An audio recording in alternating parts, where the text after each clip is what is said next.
홍보 후트! 네, 지난 시간의 정리를 한번 해보도록 할게요.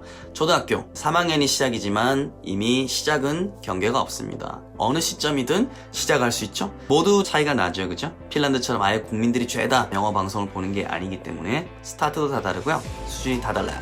근데 3학년 때 되면 파닉스라든지 어떤 기초 과정이 이미 교육과정, 교과서 특히 안에 4시간에서 8시간밖에 없다. 그래서 이게 들쑥날쑥한 출발, 그리고 그것 때문에 오는 두려움, 그쵸? 그것 때문에 학원을 다니게 되는데 그때부터 그 학원에서 시키는 학업 양에 따라서 아이가 영어를 좋아할 수도 그리고 싫어할 수도 있게 된다가 첫 번째 제가 볼 때는 잘못된 단추였고요. 그래가지고 중학교까지 쭉 가면서 입시영어가 시작이 된다고 했습니다. 오늘은 이어가지고 중학교 때부터 그리고 고등학교 때 무슨 일이 일어나는지 한번 보겠습니다.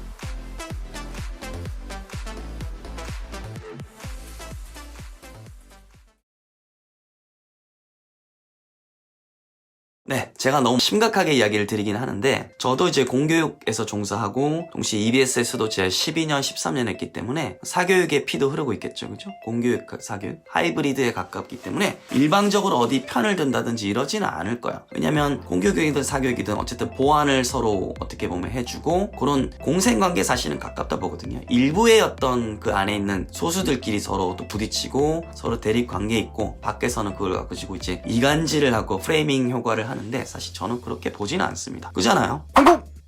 자, 일단 중학교 얘기해보도록 할게요. 중학교 1학년 때는 일종의 시험평가가 지금 없잖아요, 그죠? 2학년 때, 3학년 때 내신이 딱 두 타임이 있죠, 그죠? 특목고 같은 경우에도 그거 딱 2번이 이렇게 좌우하잖아요? 외고나 이런 경우 같은 경우에. 그래서 그때 뭐 애가 초등학교 때 아무리 영어 DVD 보는 걸 좋아했다, 원서 보는 걸 좋아했다, 화상 영어를 했다, 뭐 전화 영어를 했다, 영어 캠프를 갔다, 의미가 없어요. 중학교 때쯤 되면 그걸 시킬 여유가 없습니다. 부모님들도 여유가 없고 아이들도 여유가 없습니다. 오직 고입, 고등학교 들어가자마자 달릴 준비만 다 하고 있는 거예요. 그래서 중학교 내신에서 사실 본문이 차지하는 비중이 굉장히 큽니다. 근데요, 중학교는 시험 범위가 고등학교에 비해서 좁죠. 그러다 보니까 뭘 시킵니까? 그렇죠. 무조건 본문 외우기를 시킵니다. 이게 뭐 학교든 학원이든 어디든 가능하면 애가 달달달 외워가지고 점수를 잘 맞으면 좋다고 생각을 하죠. 본문을 다 외워가지고 문제를 잘 풀고 점수를 높게 받는 거 제가 볼 때 굉장히 효과적인 방법이기는 합니다. 그러니까 다들 시키죠. 하지만 이게 얼마나 나쁜 방법인지는 이 아이가 고등학생이 되면서 드러납니다. 실제로 지금 이 영상을 보는 많은 중학생 그리고 이미 중학교를 지나서 고등학생이 된 분들, 대학교에 간 친구들은 알 거예요. 시작을 하면서 영어가 굉장히 싫어졌고 고등학교 가가지고는 똑같은 방법을 쓰려고 하니까 시험 범위가 너무 늘어나가지고 미칠 것 같았을 거예요. 고등학교에서 그나마 외우는 친구들은 정말 통하는데도 방법이 없기 때문에 그렇게 한 친구들입니다. 이 친구들은 제 다른 영상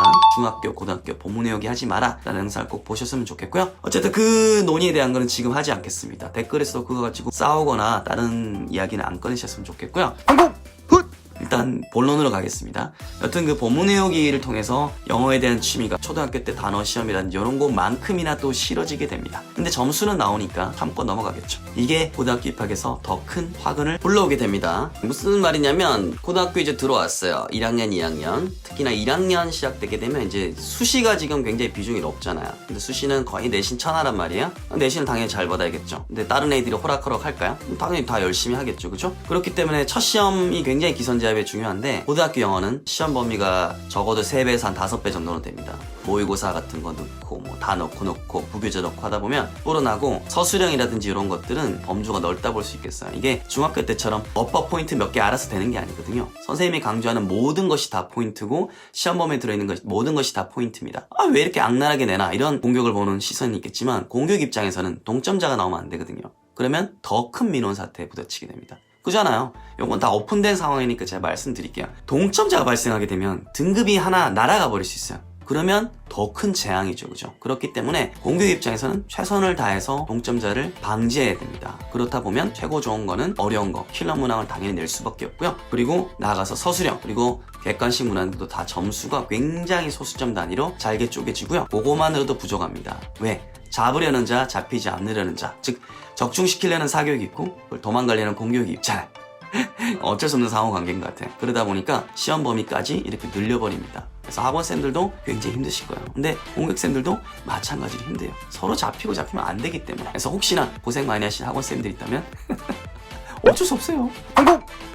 어쨌든 그렇게 돼가지고 시험 범위 많이 늘어났죠. 난도도 훨씬 더 깊어지죠. 그런 상황에서 아이들이 거기 나온 지문들을 다 외운다고 생각해 보십시오. 애들 진짜 힘든 거야. 거기다 변형 문제까지 다 풀어야 되죠. 지필고사 한번 볼 때마다 제가 애들 학원 교재나 문제 와서 봤는데 많게 풀면 한 1000문제까지 더 푸는 데 있습니까? 제보 주세요. 중학교 때도 꾹꾹 눌러가지고 하다 보면 내가 영어를 진짜 언제 잘했는지, 언제 좋아했는지, 영어 DVD를 내가 언제 좋아했는지 이런 게 점점 가물가물해지는데 고등학교 가면 더 하겠죠. 지시라고 표현할게요. 그 짓을 고1, 고2, 고3 때는 팔자 좋게 누가 원서 읽고 있겠어요. 그죠? 당연히 현실 속에 있으니까 어쩔 수 없죠. 너도 나도 입시하는데 혼자만 다른 거 하기가 얼마나 어려운 결정이에요.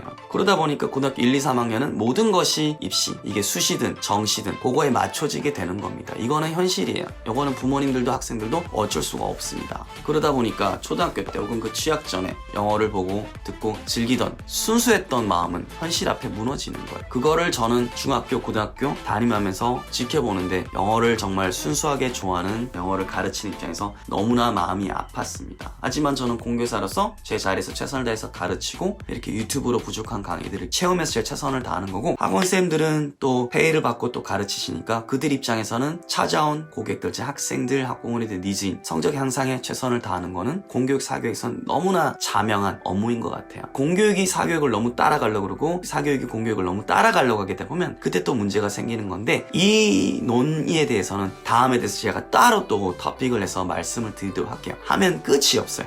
완전 전쟁과 같은 이야기인데 저는 좀 건강하게 이 토픽에 대해서 풀어내고 싶어요.